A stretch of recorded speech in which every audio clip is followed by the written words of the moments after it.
We're doing it Friday. The weekend is finally here, which means one thing. It is only 1 week away from the Reds being back in Premier League action. I was enjoying a little bit of the Championship. I was watching a bit of the Bournemouth game before I jumped on to start the stream. But it is lovely to see you guys in. I hope that you're all. I hope you're all good. I hope life is treating you well. Lovely to see you in. Loads to get through as well. I mean, what a 24 hours it has been in the world of football. I mean, we thought Messi was going to be at Barcelona. Now it looks like he's probably heading to PSG by the looks of it. We'll go through that in a bit more detail. We will of course talk about the potential ramifications of Messi going to PSG for a certain Frenchman, and we'll look at lots of other bits and pieces as well. Oh look, Lennon's called me an egg already and we're only a minute into the stream. That's absolutely marvellous, Lennon. I've never been called an egg before, mate. Actually, hang on. Do all bald people look like eggs? I never added that up before, mate. Shock horror. Bald people can look like an egg. Brilliant. Now, what I would do, mate, is I would take that egg and ram it up your hole, because that'll probably give you a bit more pleasure than what I would say to you. But anyway, Lennon, boola bus, mate. Make sure Mammy gives you an extra little pat on the head when she tucks you in tonight and sings you your special little song, because you are Mammy's special little soldier. Anyway, ladies and gentlemen, look, enough of the not enough of it, fuck them. Well, let's set off with a bit of fun as always anyway, and we'll get into the football stuff. Right, what do we want to start off with tonight, ladies and gentlemen? The floor is yours. Let me know. A bit of a heads up for everybody, by the way. Tomorrow I will be taking the day off. I may record a video later on tonight to go out tomorrow. I'm just going to try and see if my level of being arsed is at enough no, I'm only joking. I will record a video later on that will be going out tomorrow, but I will be taking tomorrow as my day off. So yeah, how are we? Obviously Sunday we've got the game as well. Connor will be here for that one. You'll get to hear his dulcet tones, which is always a pleasure. Right, people want to start off with Mbappe. You don't like foreplay, do you? You don't like, I mean, you know, there's no tickling your balls with you motherfuckers. It's just straight into it, isn't it? It's just whip her out on the table and go, there she is, love, sorted out. Do you know what I mean? No foreplay whatsoever. It feels like, I know now how my wife feels, to be honest with you.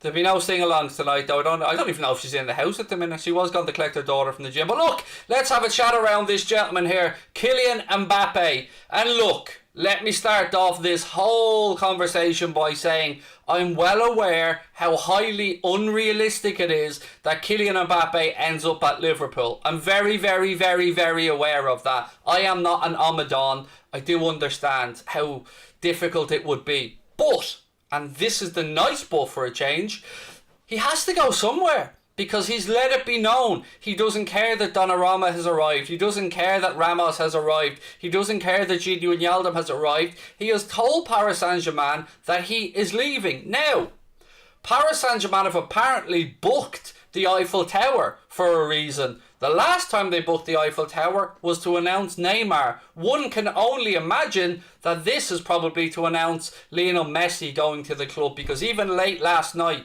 the talks were going on about how PSG could afford to bring Messi to the club. And that would mean that it is probably a time where they have to let Kylian Mbappe go, because financially, I'm sure on paper they can't afford it, although I'm sure off paper they could afford to keep the three of them on the books. The odds are that they will look to cash in on Mbappe this summer and try and help out with bringing Messi in if that's the case. So let's work off the assumption that Kylian Mbappe will leave Paris Saint-Germain. So where does he go? And the easy answer here is to say, well, it's not to Liverpool. Fair enough. I get you, I hear you, I feel where you're coming from. But he has to go somewhere. Now, Real Madrid is probably the most likely place, if you were to look at the vibes coming out of Real Madrid, the likes of Sergio Ramos ringing around other Real Madrid players to say, don't take your wage cuts, they only want the money to bring Kylian Mbappe in. But Real Madrid, much like Barcelona, not to the same extent maybe as Barcelona debt-wise, aren't in a strong financial position. They have 700 million quid that they need to refurbish the Bernabeu. Now, from what I believe, that's going to be spread over 25 or 30 years, and it is a manageable thing for them to pay for.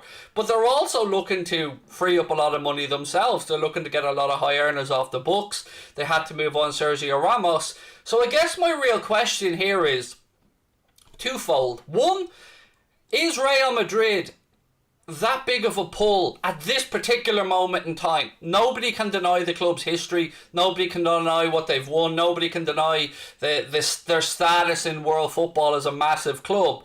But genuinely, are they a club that Kylian Mbappe would go to and feel that right now he can go and win a Champions League? The answer to that is, I genuinely don't know.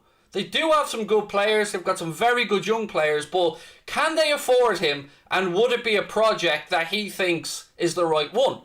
When Zinedine Zidane was there, it was far easier to make that link, because we know it's no secret that Kylian Mbappe idolises Zinedine Zidane. The idea of working with the French, the other French World Cup winner, a previous French World Cup winner, was something that massively appealed to him.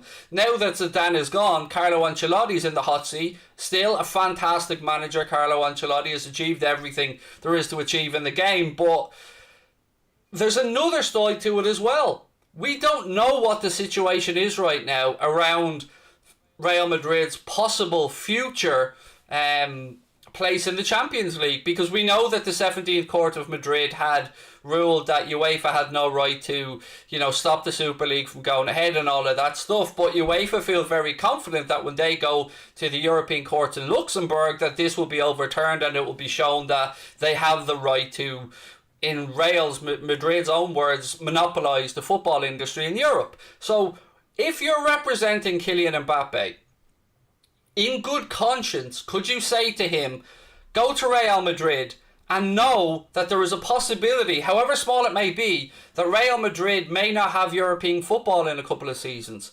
I genuinely don't know that, ladies and gentlemen. I can't give you that answer. Nobody can at this moment in time. But what I'm saying to you is, if we all agree for 1 second that Real Madrid is the most likely destination, but still a difficult move for them to pull off right now, well, where else is there? That's the question that I want to bring. Where else is there?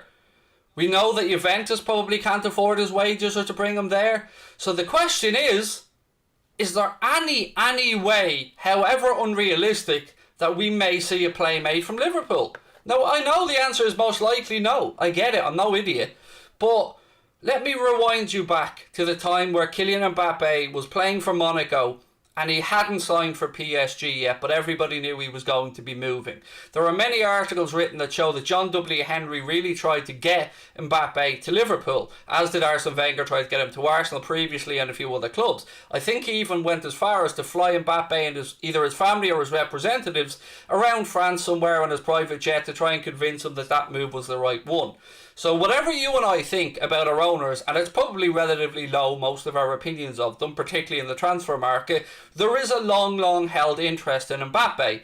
And if you ever did want to make a signing, and if you ever did want to bring in somebody who is the right age profile, somebody who can stay at the club for 5 or 6 years and still sell them on if they wanted to in their peak and make a shit ton of money, sell a load of shirts and be this big splash, this big signing that Nike would love and everybody would love, then Mbappe is that person, in my opinion. I don't think PSG will let him run down his contract, because that will mean that they will have a season where they'll have Neymar on the books, Mbappe on the books, and potentially Messi on the books, as well as Donnarumma, who's going to be on an extremely high wage, Sergio Ramos, who I would imagine is on a high wage, Gini Wijnaldum, who we know is on a fairly decent wage, and that's before you get into Verratti, Di Maria, Marquinhos, and lots of their other players who are at the club. So I know I'm clutching at straws. I know it's unrealistic. But part of me thinks, if ever there was a time, John, if ever you wanted to fully win back over a chunk of the Liverpool fan base, to lay down a marker to say that we're not going to let our rivals, Manchester City have just signed Jack Grealish, who are looking to bring in Harry Kane, Manchester United who've gone out there and gotten Rafael Varane and Jadon Sancho, and who, could well make a big play next summer for Erling Haaland, Chelsea, who look like they're going to bring Romelu Lukaku back for in excess of 100 million from Inter Milan, on top of having signed or going to sign Jules Koundé, who was a cracking centre-back as well, and with Kai Havertz, all the other great business that they've done. This is it. This is the one. This is the time. So I'm sick, and we've all heard about next summer FC. We've heard journalists being briefed that 2022 is the big summer, although we heard that last year and we heard it the year before. This is shit or get off the pot time, as far as I'm concerned. It's full duck or no dinner. You either go and make a play for Mbappe right now, or we just admit that we're an ambitionless. We're a club with no fucking ambition, and we really don't have the funds to go and match the big clubs, like we've been told many, many times by John W. Henry, by Tom Werner and others that we apparently have. Now is the time. Yes, I understand his wages would blow our wage structure wide open. Yes, I understand that it might disjoint a few people in the dressing room, but really, this is a brilliant opportunity, and one at a time that couldn't have been timed better. City just spent a shitload of money, looking to spend more. United spent a load of money, still need a central defensive midfielder. So all the clubs, the powerhouses that you usually think about that would have the financial clout or the means to maybe get this done, are either committed to a load of other transfers or are a little bit tied up for money at the minute. That's all I'm saying. That's all I'm saying in this conversation. I'm not naive enough to think that I'll wake up tomorrow morning and see that Mbappe signed for Liverpool. But what I'm saying is, if John W. Henry and Tom Werner want us to believe the shite that they've come out with over the past 5 or 6 years about us being able to compete financially and us being able to take on the big clubs and us being able to, be careful in the transfer market in case a generational talent ever became available, ta-da! Here he is, Kylian Mbappe, right now. €100 million would probably get you Kylian Mbappe. I know his wages are going to be astronomical. I don't know how the behind the scenes stuff works. I don't know if Nike could step in and help out. I don't know if there's a way that it could be done that maybe he gets more of his image rights. Or I don't know. I'm not educated enough to know. But what I'm saying is, there is no excuse for not showing ambition right now. There is no excuse for not trying to go big. This is it. This is a chance. We're not going to get Haaland. We all know that. We're not going to deal with Mino Raiola. He'll probably end up at United or, Real Madrid or another big European club. This is an opportunity. However small we think the chances are, it is an opportunity. Right. Let's get to some of your comments. If you'll sign Mbappe the day pigs land on the moon, okay, Jens, fair enough. Sadio Mane and 60 million swap for Mbappe. I do understand where people are going to come from on this, in that if you did sign Mbappe, you'd probably have to lose somebody. But I would rather just let FSG bleed it for a year. Like, just loan the money for a year, and then, because if let's say we signed Mbappe right now, like let's say tomorrow Liverpool struck a deal with PSG and signed Mbappe, well, clubs are going to know that you're probably going to need to move on a Mane or a Salah or a Firmino or whoever it might be. So they know you're desperate. But if you're willing to sit on that for a year, then I think you're in a better position next year. That's just my take on it. Now, I still know it's very, very, very unrealistic, but that's just where I am. Robbie Totten said, Mbappe, no change. Do you people not know who FSC are owners who don't spend that? Yes, we're well aware of it, mate. We're well aware, which is why the point of all of this is to call them out. Lennon said, what about Mbappe to Munich? Oh, Lennon, you don't get to say fuck all anymore, mate. You had your little egg moment at the start of the stream. You can fuck right off now, mate. You don't get to say anything on the streams anymore. Sorry, I'm just removing him. Yeah, you had your moment, mate, and you shit the bed, so your comments are irrelevant. Craig, who would you sign other than Mbappe? We'll get to all that, buddy. No problem, Mark. We'll get to all that later on. Is Musialowski with the team for pre-season? He's gone back to Kirby, mate. I genuinely don't know why, but I do know he has gone back to Kirby. Bellingham next summer? Genuinely, I think that's a real possibility, yes. Bobby plus 40 million, says Bombay Potato. If Liverpool sign Mbappe, we win the league.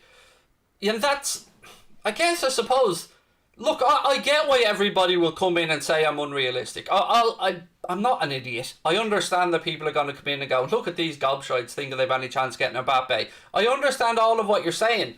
But at the same time, I guess this is our opportunity to maybe try and call their bluff and say, well, you've been shiting on about this generational talent and having the ability and means to do it, and what partner up at Nike meant, and that exposure around the world. And I'm sure that Nike would love Kylian Mbappe to come to another Nike branded football club and, you know, make a big splash about it. So I know it's unrealistic. I know 99.9% is not going to happen, but I think we could afford it. That's my honest opinion. I think we could afford it. Mane, Mbappe, Salah front three. It's not going to happen. Got to be realistic and not buy into the clickbait. See, where's the clickbait, dickhead? Where's the clickbait? Now, this is another thing that pisses me off. Because I put in titles of streams to have a conversation, that means clickbait. Is there anywhere where our stream title said Liverpool are signing Mbappe? No, because that would be clickbait. Everything else is a conversational jumping off point or a starting point. So this clickbait shit does my head in. Let us stream, exactly, man. Let us stream. I don't think we can afford his wages. Well, let's put it this way. Right now, we know we're negotiating with Mohamed Salah over a new deal. Now, from what I've read, and I'm sure you guys have read similar, Mohamed Salah's new base wage on top of whatever clauses are in it for bonuses will probably be up and around 350 to 400 grand a week. On top of his bonuses, that would probably, like depending on how well he does, of course, certainly go over the £500,000 a week. So, can we not afford him Mbappe's wages? Genuinely. I wonder. Now, I want to pose one more question to you guys as well. Not going to be one that anybody's going to like, but it's a genuine question. In this situation right now, if PSG said to us, right lads, this is the story, we'll be honest with you, we need to free up money from Mbappe, we need to save wages, and they had their eye on Mohamed Salah, would you guys take that as a swap? It would sort out some of our wage issue, albeit, you know, a whole lot of money. I fully understand the lack of goals that we would have in our squad if Salah left, or at least how many goals we'd be losing. But genuinely, hand on heart, would you swap Mohamed Salah for Kylian Mbappe if that was a conversation that PSG were willing to have? Just a simple yes or no, I suppose, would do. Roses are red, violets are blue. Sugar and you are sweet. Well, thank you, gents. Very, very kind of you, sir. I'm a little bit more sour than sweet, though, dude. Right, so Shay is saying nah. Chicken Boy is saying no. Shay is saying no. Pete saying yes, no. Mixture, no, not a chance. No, yes, right. Okay. Absolutely appreciate both sides of this conversation. And thank you for your input. But let me pitch you another story now. So, we don't do that deal, right? Again, another hypothetical scenario. We don't do that deal. Mbappe goes and signs for Real Madrid. But Salah refuses to sign a new Liverpool contract. And we're in January. And he's 18 months left on his contract. Where are we then? What position are we in then? Where's our hand of strength then? That's my big fear. It's my biggest fear of this summer is that Mohamed Salah doesn't sign on for a new deal. And that we're in January, 18 months left on his deal, and there's still no progress. You know, one of, if not, you know, top 5 players in the world, probably, in my eyes, Mohamed Salah. And if we don't get any movement or any agreement on that, then does that change any no's into yeses, or would you still be willing to take that gamble? I know these are hypothetical questions, but the Salah contract situation isn't really a hypothetical one. It's one that we're dealing with right now and one we're trying to figure out. And on that, ladies and gentlemen, what I let you type your answers in. As you can see, I'm fully kitted out Manscaped kit today.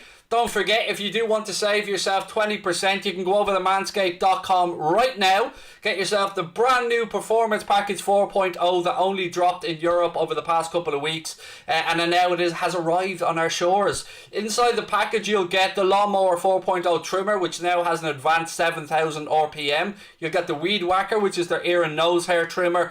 Crop Preserver Ball Deodorant. And as this top says, your balls will thank you later. You'll get the Crop Reviver Toner as well, the Performance Boxer Briefs, and a travel bag to hold all of your goodies in. And by goodies, I don't mean your nuts. I mean the shaver, the ear whacker, the weed whacker, and all that stuff. Use our code WFM20 and that'll get you absolutely 20% off anything at manscaped.com. And your balls will thank you later. Your partner will thank you later. Everybody will thank you. You'll be going around the street and people will be just shouting thank you at you, and you won't understand why, but they'll know. They'll know. They'll get the air off your nuts. They'll know. The freshness, the Crop Reviver, the Whack-a-Ball deodorant alone will make them come up and say thank you. Right, ladies and gentlemen, let's go. I would do a swap in a heartbeat. Regular viewers of Anfield Agenda will know if we go back, let's say a year. Let's just throw a year out there. I said at the time, and I still stand over it now, there is only one player in the world that I would swap Mohamed Salah for, and that is Kylian Mbappe. And the reason of that isn't purely just because I have a hard on for Mbappe or anything.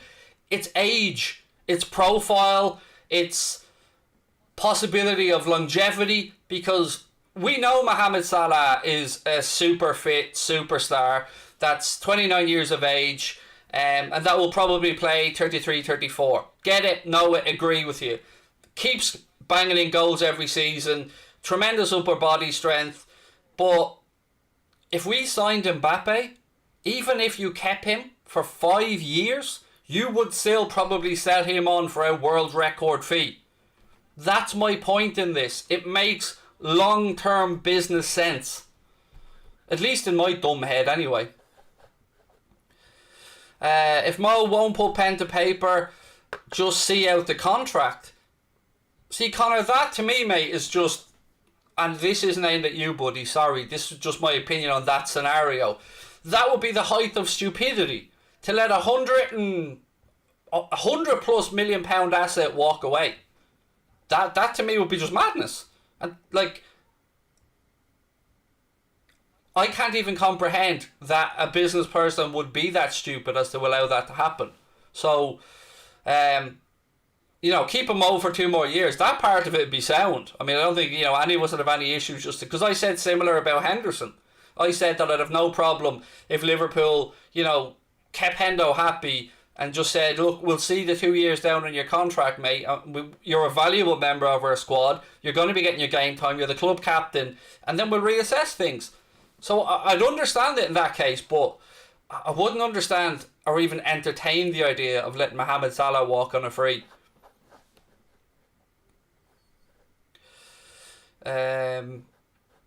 He doesn't want to give it all like Klopp requires. Who's this base face in space? We talking about Mbappe, because we've heard Mbappe publicly speak about his admiration for both Klopp, for Liverpool, and that he wants to win Champions Leagues and Ballon d'Ors.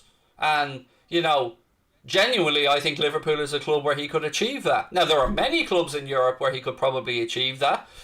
But, I'm just working off what he himself has said. And then, of course, we have the LeBron James factor as well. Look, it's hypothetical pie in the sky stuff, but I just thought it would be an interesting way to start tonight's stream and give you why I brought it in and the few different scenarios that have played out in my head as to, even a year down the line. Jonathan said, I've been on the Mbappe train for years. FSG must do whatever it takes to land him. If we can't afford him, we're absolutely pathetic. Net spend 100 million maximum probably, said Bob. Craig, thank you for the code for Manscaped, by the way. It's brilliant. I recommend getting it. It's worth the money. Genuinely, Bailey, and I don't say this lightly, I won't put my name to something shit. I promise you that. I have used the product. Connor has the new product. everybody I know that's got a Manscaped set, one, speaks about the value of what comes in the box, because it comes in a class box with everything that I've said before. So thank you, mate. I'm glad that you used the code. I'm glad that you're enjoying the product. And if anybody else wants to, as you can see on the screen, WFM20, and you get yourself. It doesn't even matter if stuff is on sale, by the way. You can still use our code and it will get you 20% off. How much did we buy Salah for? If my memory's right, which it usually isn't, let's be honest, I think 38 million. I think. Craig, would you take CR7 for free and Mbappe for free? I wouldn't take Ronaldo at Liverpool, mate. I got in a bit of trouble for this yesterday because I said that I think Ronaldo is... I said the phrase finished. Now, that sounds really harsh, I know. But what I'm saying is, when I've watched Ronaldo, and people will say to me, you know, top scorer in Serie A, bloody, bloody, blah. I get all that. I get it. He's still a very, very good player. I'm not arguing that fact. But to me, he is not Cristiano Ronaldo of 3 or 4 years ago. Nor do I think the great Lionel Messi, who's my favourite player of this generation, is the same player. Doesn't mean they still can't impact games, but would I want to sign a... What age is Ronaldo now? 36? 35? 36? Do I think it would make good business to bring in a 35, 36-year-old fella? No, I don't. I really don't see why anybody would want to do that when there are some amazing young players available out there right now. It's just my take on it. But like, I followed that up by saying that he is one of the 2 best players of my generation. But, you know, sometimes that doesn't appease people when once they hear anything negative about Ronaldo, I'm a prick all of a sudden, which it's just my opinion. I don't know why you worry so much about it. I can confirm the Manscaped ball deodorizer works, said JC Galvin Neal. Good man, good man. My missus said to me one day, and I've said this to you guys before, I don't know what would be worse, and she still doesn't know the answer to this, by the way, a mouthful of sweaty balls or a mouthful of ball deodorant. Anyone's missus or partner, you mean, it doesn't have to be your missus. It could, of course, be somebody who's in a homosexual relationship, and that's grand as well. Let me know if your partner likes the old ball deodorant. Anybody out there who had a bit of saggy balls, does the toner work for you? Have you noticed the difference? Does it feel like they're being clutched a little bit more heavily? All of these things genuinely fascinate me, because I never thought I'd be sitting here as a man heading for 40 years of age talking about ball deodorant or ball toner or even shaving me nuts. You know, when you've got bin syndrome like I have, it's very difficult. You know, bin syndrome is not something that we should take lightly, ladies and gentlemen, by the way. I mean, I believe it affects 1 in 7 Irish men. And it's not spoken about enough. I suppose I should really take a minute to discuss this. I mean, bin syndrome, otherwise known as big Irish nut syndrome, is something that us Irish men, it's an affliction we suffer with, because, you know, we have these big Irish Lee roadies. So, you know, never feel like you're on your own, ladies and gentlemen. If you're an Irish man out there and you suffer with bins, don't worry about it. You're not the only one with big Irish nut syndrome. It happens to 10% or so or whatever of Irish men. Right, move on anyway. This gentleman here. So, there's been a little bit of talk about Guido Rodrigues, a player from Real Betis who, look, I'll be honest about. I've got a fucking Scooby-Doo about this lad. Don't know anything about him. But apparently, Liverpool are interested in offering either Divock Origi or Joel Matip as a swap for the guy. Now, while I can absolutely understand the idea of potentially using Divock Origi in an exchange for a player, if it works for both sides, if it works for Divock, if it worked for another club, the report and the idea of Joel Matip being included in any potential deal absolutely baffles me. Absolutely baffles me. Joel Matip just signed a new deal. We've only just started to fix the centre-back situation that we had with last year. Do you know what I mean? We brought in Canade, which is amazing. We've got Gomez and Van Dijk back. Matip most likely will be starting the first game of the season alongside Canade. Nat Phillips has been talked about moving on. And, you know, apart from that, we've got youngsters.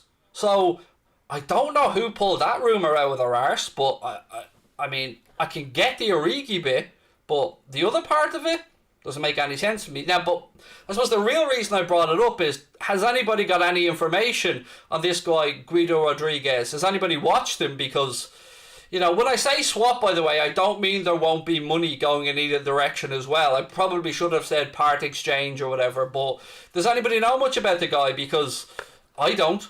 Got to be honest with you. And I have actually watched a bit of Real Betis because I watch La Liga quite regularly, but I can't remember this guy popping up in my head or, you know, anything about him. The lad from Betis is a DM, so I can't see him being brought in. Good, thank you, mate. Again, I'll be honest, I know absolutely zippity-doo-dah. The last Real Betis player that I'd seen us linked with was a centre-back back in last January whose contract was running down. That was the last Real Betis player I remember us being linked with. Never heard of him. Age. Good. I'm glad I'm not the only one who's a little bit clueless on this, by the way. I mean, good. 27 and Argentinian, don't know anything else. Do you think we'll win the league, Craig? Can you get Darren McAnthony on Craig Station? I keep in contact with Darren McAnthony, actually. I sent him a message of congratulations when Peterborough got promoted to the Championship, and, you know, we've had Darren McAnthony on here on Anfield Agenda before, so yeah, I'm sure I could reach out to Darren McAnthony and you know, get him on Craig Station for a chat, mate. I'm sure if Darren has the time, he's very good and stuff like that, so yeah, probably. I am going to be travelling down to Cork on the 25th of August to interview Gary Spike O'Sullivan, who was a top-notch legendary Irish boxer, still fighting away, and I'm really looking forward to that. So that's going to be coming up on Craig Station as well. Right, let's move on to this comment here, and this comes from the Echo, and I'm going to read out exactly what was said. Liverpool are looking to sign an attacker in the same model of Diogo Jota. And then I'll follow that up with something that Paul Gorst had to say about Jared Bowen. I think he's the right sort of profile for what the club want, age-wise, status within the game, somebody who might be ready to take that next big step, a bit like Jota. Yes.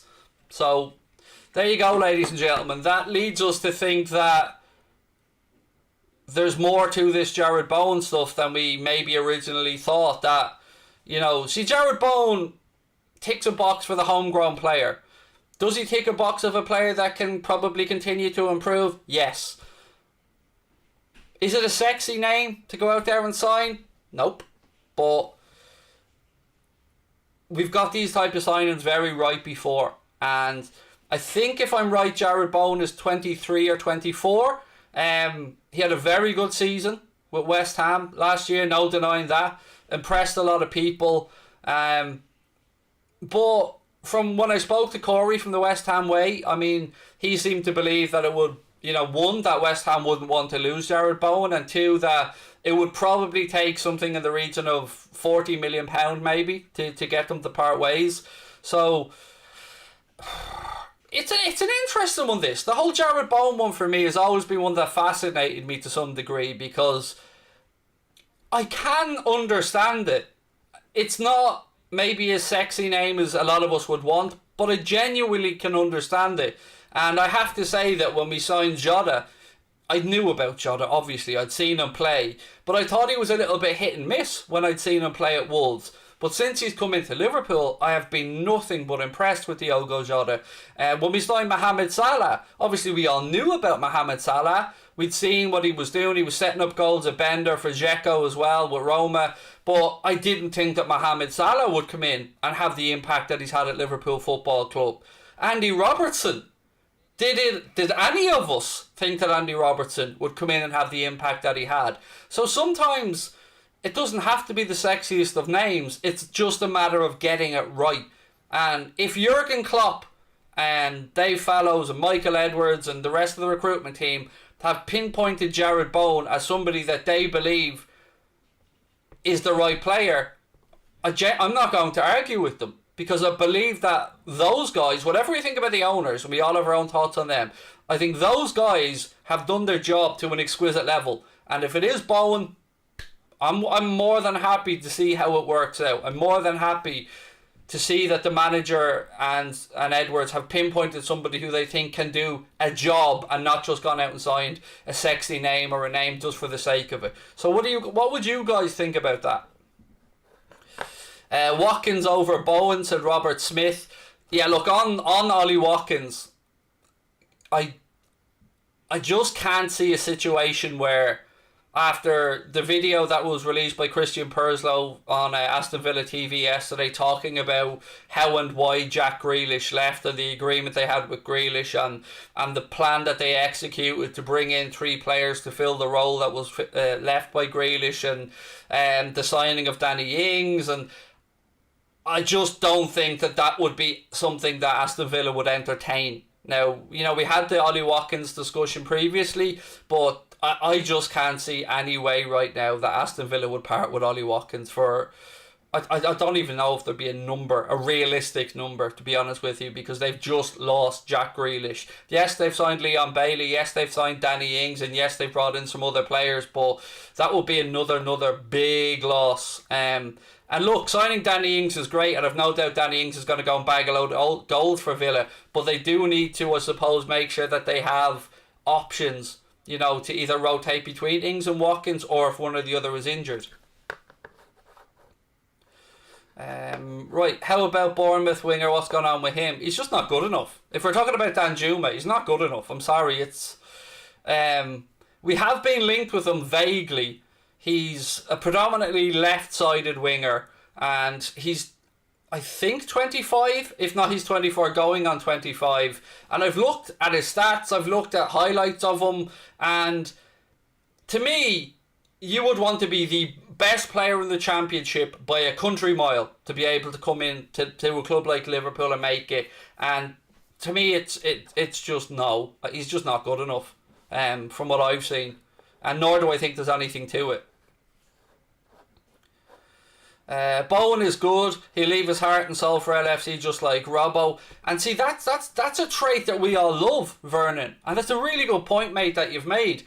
Because, yeah, one of the reasons that we love Andy Robertson so much is that he comes off that pitch and he, as you said, leaves nothing on the pitch, gives it all, 100%. Milner as well, exact same thing. He'll run himself into the ground. Henderson, run himself into the ground. And it is a trait that we Liverpool fans absolutely love in players. I mean, one of our favourite Robbo moments is when he just basically chased somebody the whole length of the pitch. We love the lad because he gives everything. And I agree that if Bowen came in, I think we would see a similar trait in him, and he would endear himself to us for that very reason. It's a really good point, Vernon. Cantwell or Bowen? Look, we were very interested in Todd Cantwell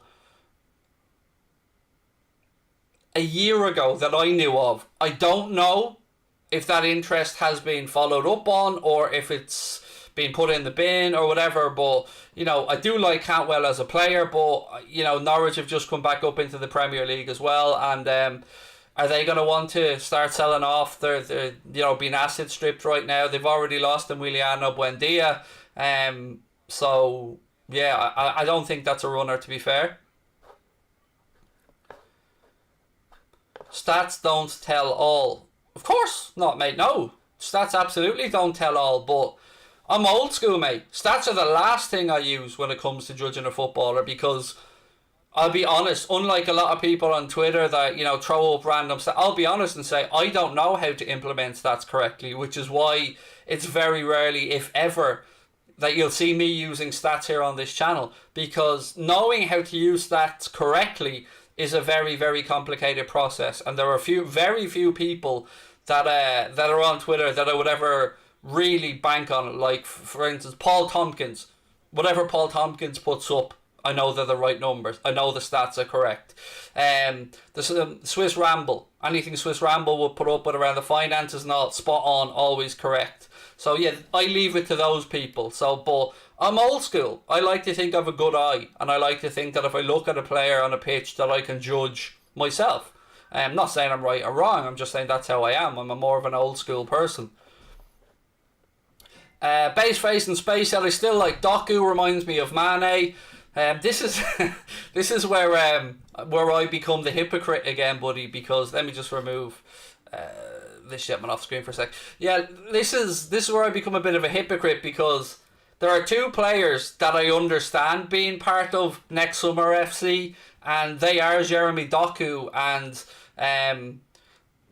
Jude Bellingham. I know this is where I go, but Craig, you moaned about the owners about talking about next summer. Yeah, but the reason I'm saying this is because their clubs won't let them go this summer. Their clubs want them one more year. And in Doku's case, I believe that he actually fancies one more year before he moves. And he is very fond of Liverpool. And Liverpool have certainly been fond of Jeremy Doku for a very, very long time. So, you know, there are sometimes a reason why it's next year. And for those two, I actually understand the reason being potentially next year.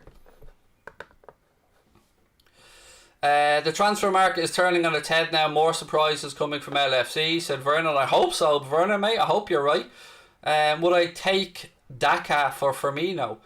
Well, I mean, that's a mute point, isn't it? Because Patson Daka signed for Leicester. And look, again, I and other Liverpool fans have let it be known that, you know, some people didn't think Daka would cut the mustard. I think he was good enough. And look, it is just personal opinion, of course. But I would have loved Daka at Liverpool. And I don't know if Daka went to Leicester because he thought he'd get more game time and he liked the project, or if Liverpool didn't really push for him. But whatever reason doesn't really matter now. He's a Leicester City player, and I think that he'll do very well there.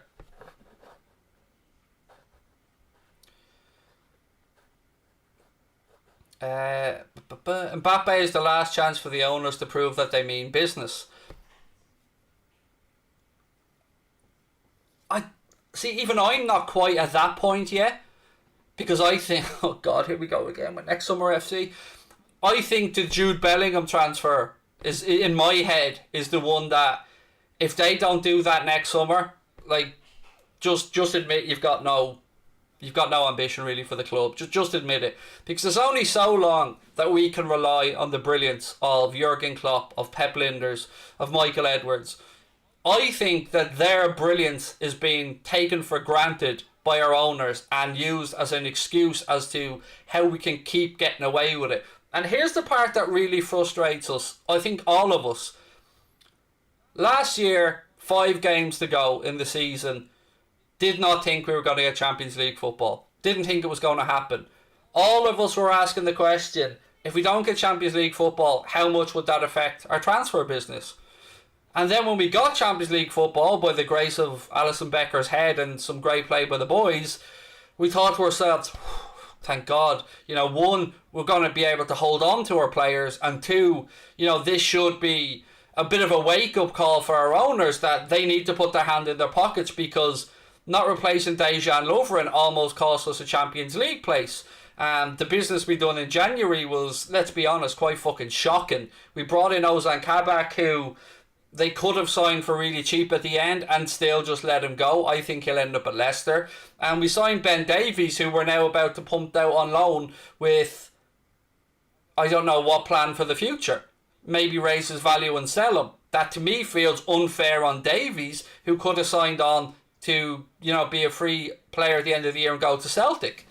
So if that didn't wake them up, if that didn't give them the kick up the hole to say, we just about got away with it this year, boys, then I don't know what will, genuinely.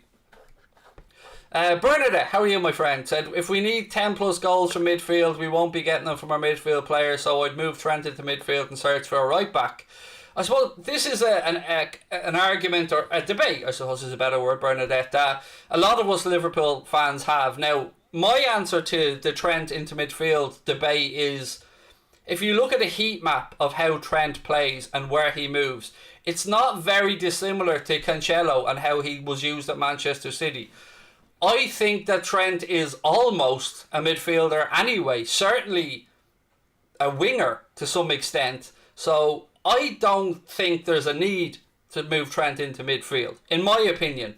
I think that we get enough assists and we get enough input from Trent where he is right now. Same with Robbo on the other side. So my opinion is, why move somebody who could be, if not already is, one of the best attacking wing-backs in world football into midfield and then be left with a huge gap to fill there at right back, which, you know, maybe Conor Bradley coming through will fill that gap in the future. I don't know, but if you were to ask me to go out there and look in the market right now for somebody who could come in and do Trent's job and weigh that up against what we may gain from pushing him into midfield, I would suggest that we'd be better placed to try and find an attacking midfielder. But that's just my 2 cents on it, Bernadette. I certainly know Trent started out as a midfielder, and I know there are a lot of Liverpool fans, yourself included, that would love to see Trent in midfield. And I think, you know, it's a question he probably gets asked a lot as well.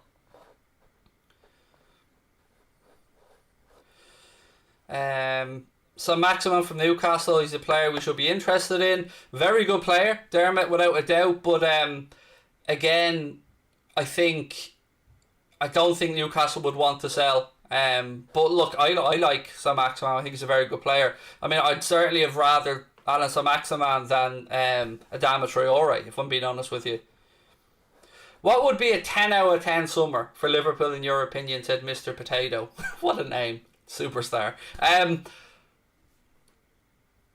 See, I went into this window with a realistic ambition. I went into this window thinking a midfielder and an attacking wide player on top of Canade, sign up Mohamed Salah, you know, sign up Van Dijk, Fabinho, Alisson, make sure Hendo's kept happy. I didn't expect a new Trent deal, but I'm delighted with it.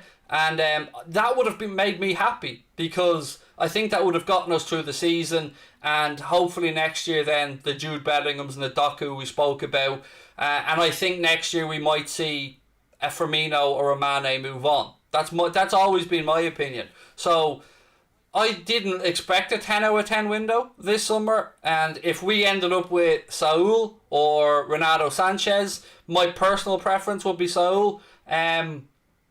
Or Basuma. I wouldn't mind Basuma either. So if we got one of those two, and let's say Jared Bowen as an example, I'd be alright with it. I wouldn't be complaining. I'd be sitting here going, okay, you know, more depth in the squad now, and good depth. Our bench should be stronger. You know, we could probably rotate a little bit more now with a bit more confidence in the domestic cup competitions. You know, I'm going to talk about Harvey Elliott now in a minute as well. I've been really impressed with Cade Gordon in pre-season. You know, the future's all right with the young lads. So I'm realistic this summer with what I think will be a good summer. Thank you for the super chat. LFC 1892 said, what do I think of Cade Gordon? I've been so impressed, mate. I won't lie to you. I mean, you know, we heard the hype when we signed him from Derby County, but what I've seen in his little cameos in pre-season, I think this guy is really fucking good. Really good. Now, what the plan is for him, you know, that remains to be seen. I actually had a little talk with Steve Bland actually after our stream last night, because we were saying, you know, would you load out Cade Gordon? Would you keep him at the, you know, bring him through the 23s? And Steve said, you know, you wouldn't want to send him to the championship to be kicked around. But I threw something at him when we were off air that, you know, I thought, it's off the wall, but if you were to loan him out, would you send him to Dortmund? Genuine question. Because Bellingham went to Dortmund at 16, excelled. Now, they bought him, fair enough, but I could think of worse places to send Cade Gordon if you wanted to loan him out for a season, because, you know, he'd probably get some game time and work with some good coaches and, you know, people that Klopp would trust. So it's an interesting one, but do I like him? He's brilliant. brilliant. Really, really happy with him in the squad, or with him over the lads in pre-season. Right, let's go on to talk about Harvey Elliott for a second, because the good news is Harvey Elliott will be staying for this season, and that comes from James Pearce of The Athletic. We all assumed Elliott was staying, but there was a little bit of talk last week that maybe Harvey Elliott would go on loan somewhere this season again, and I was astounded when I heard that there's a possibility Elliott could go on loan, because to me, him and Cade Gordon have stood out in pre-season. I've loved the relationship and the understanding that I've seen Harvey Elliott, Mohamed Salah and Trent have along that right-hand channel. And if anything, I think he's ready right now, Harvey Elliott, to start getting game time. I'd even make an argument that I'd start him against Norwich. That's how much I believe in this guy. He's ready, in my opinion. So to get that news today, to hear from James Pearce that Elliott's going to stay for the season, brilliant. Absolutely exactly what I wanted to hear. And I'm sure you guys would agree with me. I mean, let's look through some of the chat. Elliott is something special. David Newell said Elliott has to stay for me. Looks good enough.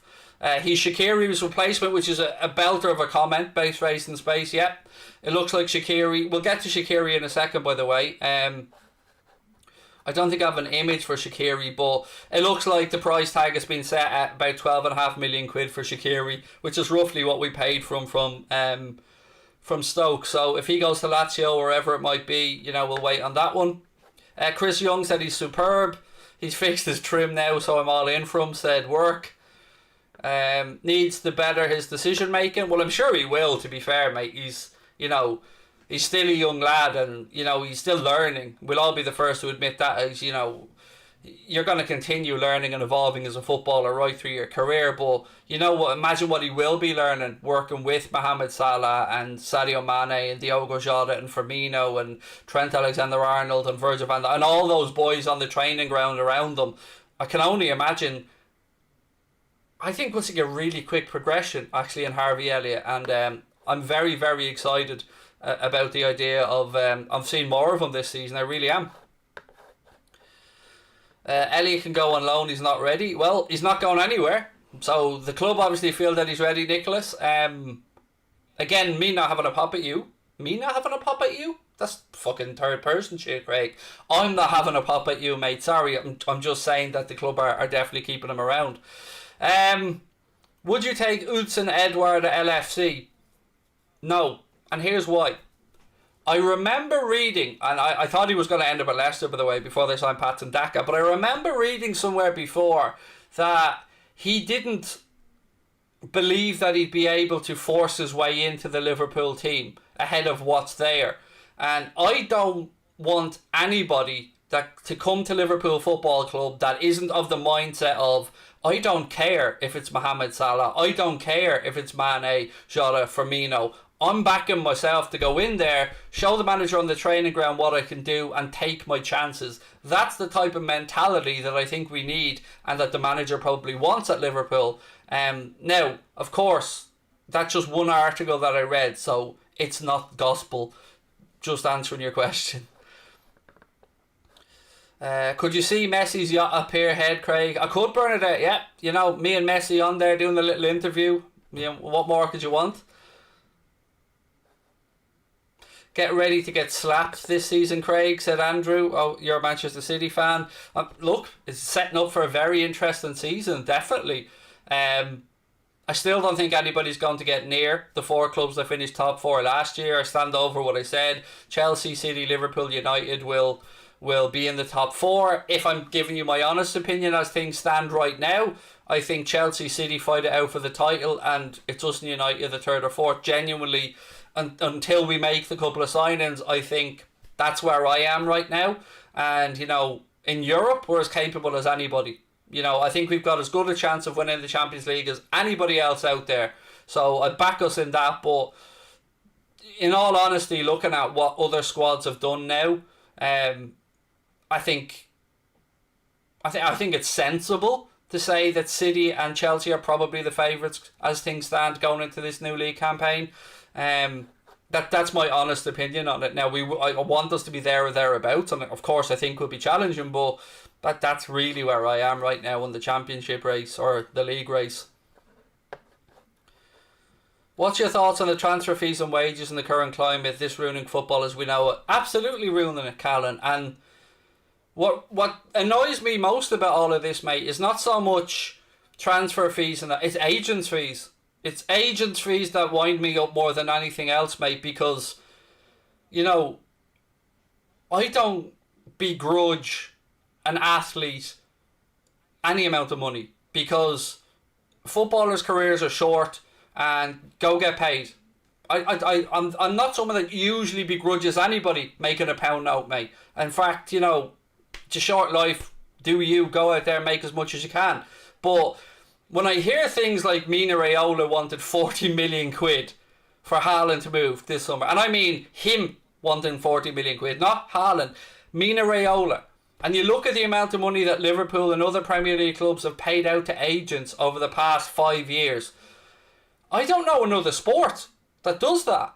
You know, to my understanding, and I'm sure that there's some American people or Canadian people that will help me out in this watching in the chat, you know, in NFL or in baseball or whatever, the players play their agents. It's got fuck all to do with clubs. Whereas over here, you have the agents that have too much power in football. Some of them have basically dibs on an entire continent's worth of talent, and, you know, they move their players around like chess pieces to make a shitload of money for themselves and their players. And it works for some clubs, like maybe it does for Dortmund with Raiola. Some other clubs have built up good relationships, like obviously Wolves have with George Mendes, and Liverpool have worked with George Mendes recently as well for the Diogo Jota and the Fabinho signing. But all in all, it is something that it sickens me. Because every time one of these greedy bastards gets their pockets lined, you and I are paying for it. You and I and the rest of the football fans, when the share prices are going up, when the match day ticket prices are going up, when the Sky prices are going up, when BT prices are going up, all of us, the lay people, the regular Joe Blogs, are paying for this shit, for these greasy bastards to get their pockets lined. It drives me demented. Now, all agents aren't like that. Of course they're not. You know, there's some great agents out there that do very good work and don't ask or command these astronomical amounts of money. And then there are players like the likes of Gary Neville, who represented himself and helped out other young players throughout their careers. And if you actually look at Mohamed Salah as an example, Remy Abbas, I think, isn't actually his agent. I think he's more a legal advisor that looks at the legalities and helps sort out the contract. I don't think he's classed as an agent for Mohamed Salah. So, yeah, that's my big pet peeve with football is, yeah, of course, look, we'll talk about wages being astronomical, transfer fees being ridiculous, and the wealth gap between the haves and have-nots getting greater. I understand all of that, but the part of it that annoys me the most is the agent stuff, because, you know, your club goes out there and signs, let's say you're a City fan, you sign Jack Grealish, 100 million quid, he's on 369 grand a week. As long as Jack Grealish is out there putting balls in the net or, you know, impacting well at your club, or whether it be Sancho at United or whoever, you're happy because you're going, right, we spent the money, obviously we could afford the money, the lad's delivering on the pitch.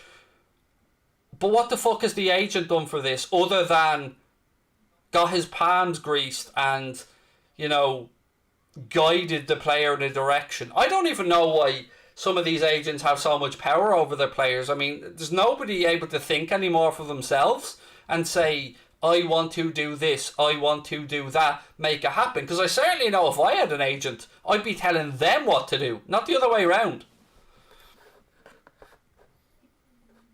Right, there was one more thing. Yes, this one.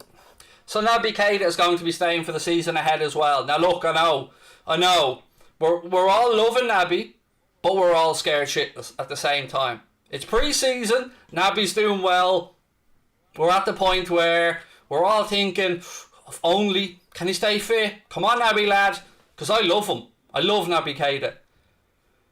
Pre-season's going quite well for Naby Keita, but the proof of the pudding will be in the eating. And if we can keep him fit this year, I think brilliant. But we do need to start seeing why we paid the guts of 50 million quid for this guy. And this has to be it. Like, this has to be last chance saloon for somebody who... there's very few players I've been as excited that we've signed in recent years. Obviously, Van Dijk and Alisson were brilliant, but when we got in there and beat everybody to the signing of Naby Keita with the way Michael Edwards structured the deal, there was fat man cartwheels being done all over the place in my gaff. I'm telling you, I was delighted, but we haven't seen him do enough of it yet. And we've had the pre-season promise before.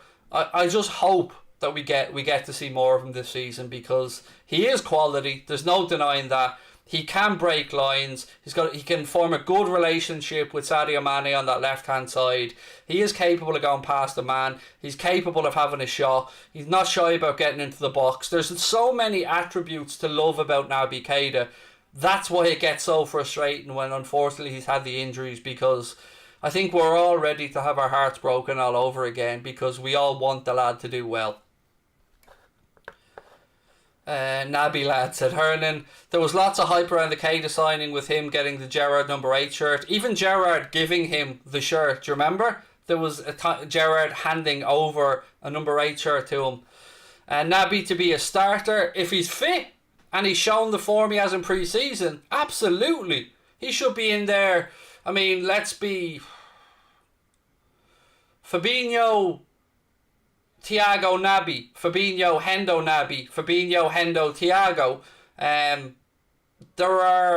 There's so many potential options there in midfield if Naby can stay fit. And that's of course before we start talking about Oxlade-Chamberlain or maybe somebody like Firmino or Jota playing behind the front three, or Harvey Elliott coming in and playing across there as well. So there are options, and certainly plenty of good options. Now, if you said to me right now, Craig, I guarantee you 100% Naby Keita will not miss a game this season, I'd be fine with us not signing another midfielder. I genuinely would. Because look at the options we'd have in central midfield. Jordan Henderson, James Milner, Thiago, Naby Keita, Alex Oxlade-Chamberlain, Fabinho, Harvey Elliott, Curtis Jones. I'm just trying to figure out if I've missed anybody. I mean, what have I named? 8 players there for 3 positions. So, yeah, I don't think we'd need anybody else. But nobody can give us that guarantee, can they? Nobody can say to us, he's definitely going to stay fit. We're going to see the best of him. So, again, I think as of now in the window, there's a lot being left to chance. And none of us like stuff being left to chance, particularly when our rivals, the clubs in and around us, they're not leaving that to chance in this window. They're going big. Craig, from the Scottish Premier League, who do I think would be good for Liverpool? I'll be honest, Evan, I watch none of the Scottish Premier League, mate. It's never been a league that's appealed to me. A lot of my mates, of course, from Ireland are huge Celtic fans. I've just never been somebody that watches much Scottish football at all.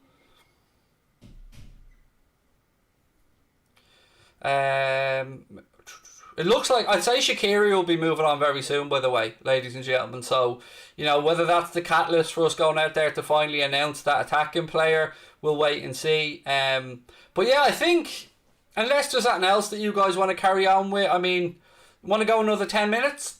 I'm happy to if you guys have any questions. I have nothing else to do from my side here. I've gone through all of my notes, but if you guys have any questions you want me to do 10 minutes of answering them or whatever, then yeah, let's do that. Just give me a thumbs up if you want to carry on. And also, don't forget, get yourselves over to manscaped.com. As you can see here from the LT shirt, I am repping Manscaped today. The Performance Package 4.0 was launched by Manscaped real recently in Europe. Inside this package, you'll find the Lawnmower 4.0 trimmer, the Weed Whacker, which is the ear and nose hair trimmer. So,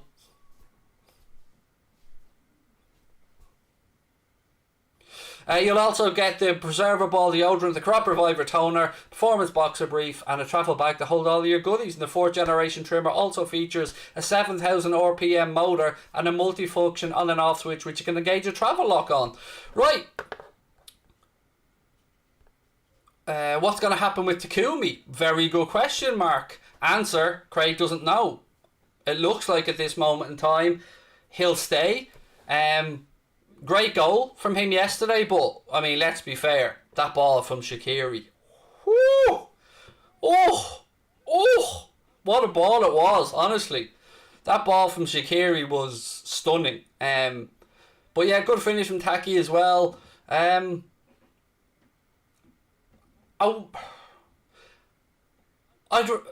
me, sell him or keep him. I don't like the idea of loaning him out again. I mean, I was confused when we loaned him out to Southampton last year because we probably could have done with the extra body. But I think I'd rather it be one or the other. Either you sell him or you keep him. I don't like the idea of him potentially going out on loan. But the honest answer is, I don't know what the story is. Super chat here from JC. How are you, buddy? JCL Galvanil said, let's talk about the Anfield Road expansion. Brilliant. Yeah, happy to, mate. So the Annie Road end expansion has been given the green light, as we know. Work is starting, if not already started straight away. And we're going to get an extra 7,000 seats, which will bring the capacity at Anfield up to about 61,000 quid. 1,000 seats. Now, much like the main stand expansion, it's going to be similar. There will be little to no disruption to the capacity while this is being built. You remember the main stand being built?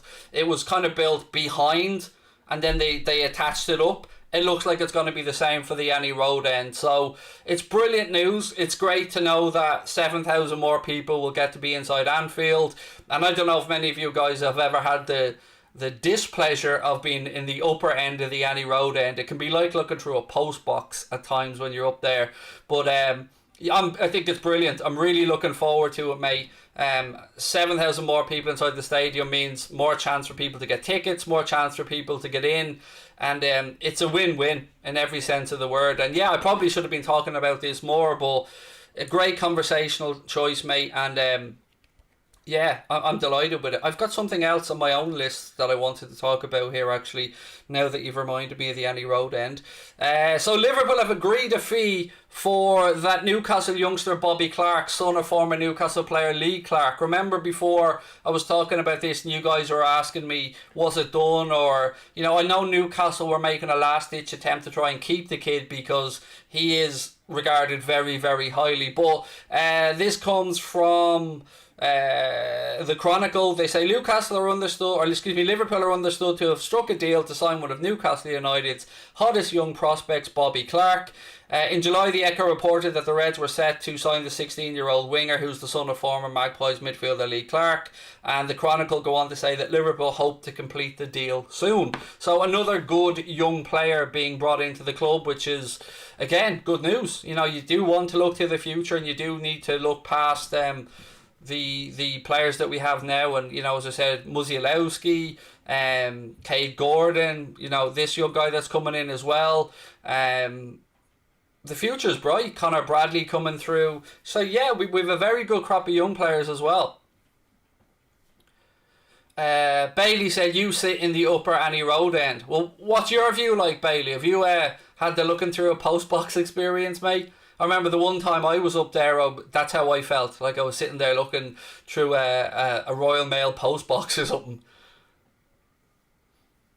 Aguero was asked to leave Barcelona already, said Sean. I'm not surprised, because one of the main reasons he was brought in there was because of his good mate, Leo Messi, being there. And the thing is that technically he can leave Barcelona, and so can Memphis Depay, because as of now that I'm aware of, their registrations can't and haven't been accepted by La Liga or been registered with La Liga because of the financial constraints. So with Messi's wages, Barcelona's turnover to expenditure, they spent 120% of their income on wages. Think about that. Oh, excuse me. Think about that. 120%. So all the money they bring into the club, 120% of that is going out on wages. To my belief, I think the sweet number there is about 40%. I think. But look, anybody will tell you. No business can survive spending more money than it brings in. And that's just on wages. That's before you go into transfer fees or anything. Mick said, I took my son and daughter to the Upper Annie Road end, Shocking view. It's not great, Mick, is it? Which is, again, why it's so great that... It's going to look like a mini main stand, by the way, when it's done. They're doing a very similar build to that. I mean, there's some great pictures of it, and if you want to have a look at them. And thank you, by the way, JC, for reminding me to bring that up, mate. Much appreciated. I really like these unknown youngsters. I think will shock other teams. Yeah, I mean, in an idealistic world, we all love the idea of signing a 16 or a 17-year-old for very little money, and in 4 years' time, them being a superstar and us going, well, wasn't that a masterstroke? Like Harvey Elliott will be a masterstroke. So yeah, I mean, Raheem Sterling was a masterstroke. We brought him in. I think, if my memory was right, from QPR, if I can remember correctly. He had some time, the underage level, broke into the first team, done what he did, and we ended up selling him on for 50 million quid. Base Face in Space, thank you for the super chat, buddy. Said Salah, Hendo, Mane and Bobby all need new contracts. In what order do you sign them? For me, Salah, Mane, Bobby and Hendo, in that order. And here's why. Let me explain. From what I've been reading, the pecking order for the front three's new contracts are Salah, Mane and then Bobby Firmino. And the Jordan Henderson situation is one where I understand the stance of not wanting to give somebody who's already contracted till they're 33 a much longer deal. So in an ideal scenario for me, the club would reassure Henderson that, you are in our plans, you are the club's captain, maybe give him a wage increase and say we will review it in 1 year's time, but trust me, we want you here. That's how I'd like to see that done. But, again, I haven't got a clue.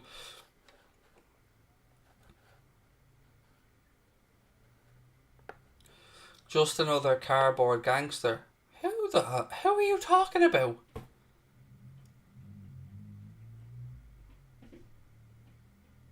I've no idea, William, what the fuck you're talking about with just another cardboard gangster. I don't remember professing to be a gangster at any time, mate. I'm far too much of a pussy to be a gangster. Thoughts on Perslow's statement on the Grealish transfer, a club being transparent? Well, I've two ways of thinking about it, to be honest with you. My first thought when I watched the video is, he's talking too fucking slowly. Even if he's reading this, which I'm sure he is, speed it up a little bit, mate. That should have been... When that video was done, somebody should have, forwarded that by 1.5%, because, or 1.5 times, because it was way too slow for me. The speech and anyway, from a technical perspective, I thought it was too slow. From the perspective of being transparent with the fan base, I thought it was very good. And what I liked about it most was there's absolutely no way that the numbers can be manipulated. So often you hear clubs either refusing to acknowledge the amount of a transfer fee or, briefing the media that it was less than is being reported. We all know now it was 100 million quid and there's absolutely no arguing about that. So it was nice to hear that that the club made the agreement with Jack Grealish. It was nice to hear that it was honoured by both sides. And yeah, it was good to see that transparency. It was refreshing. It was, but I don't know.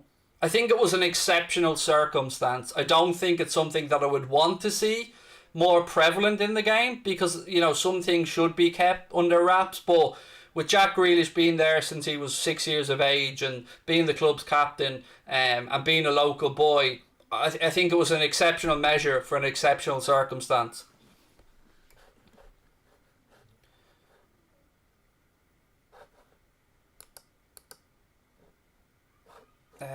Any advice on getting tickets for a game at Anfield? Mate, you're asking the wrong person. I have been scrambling around trying to get any tickets to Anfield, and the only joy I have is the same as anybody else, looking on the hospitality part of the website and either going to the Club 1892 and paying £699 for a match ticket and a meal, or paying 300 quid to sit in the Upper Annie Road end and go to the Sandon or somewhere else beforehand. And So I wish I could give you advice, but the honest answer is I can't get a match ticket. And I've rang around all of my mates and people that have had season tickets before and said, look, if there's any games you can't go to, I don't give a shit what ones they are, let me know and I'll go over. So, mate, I can't get a match ticket. So I wish I could give you some help on it, because I genuinely, something I struggle with myself. And the one game we were supposed to go to, which was the Aston Villa game, was in April and COVID kicked in March and we didn't even get to go over to that one. So yeah, I'm sorry, I wish I could give you better help, but I've no idea. I can't even get my own ticket. Like, what do I think about Pierce's comments about Messi not being a starter at Liverpool? It made me laugh. It is, look, I love James Pierce, by the way, so he's not somebody I'll ever run down or talk ill of, but you find that Messi starts in any team in the world. I know he doesn't do the track and back that we'd want at Liverpool, and I know that he wouldn't be a Klopp-type player, and I get all that, but yeah, I mean, come on, like, let's be fair. It's Messi. You know, he starts in any team, so I'm not going to go in on James Pierce because I really like James Pierce. He's one of the nicest guys you'll come across in the industry. But yeah, I mean, he wouldn't surely start. What happens if we don't sign anyone this summer? It's a big gamble, Bailey, mate. It's a big gamble. You know, in an ideal world, nobody picks up any long-term injuries and I think would manage okay.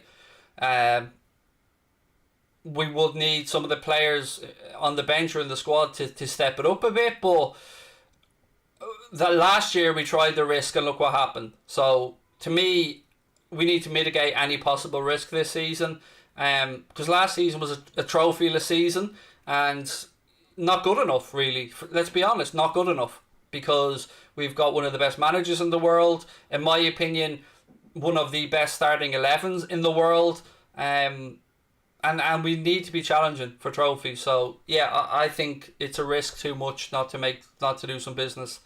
Dylan Mullery, I'm very good, thank you, mate. I hope you are as well. Craig, do Coutinho's clauses have a deadline? I don't know why you're worried about Coutinho, mate. We're not owed any money from him. I've said this numerous times on the show. We have every penny that we're owed from the Felipe Coutinho transfer. We sold the debt on to another agency or company. So we've received every penny for Felipe Coutinho. So I wouldn't worry about any clauses or anything, because it won't affect us.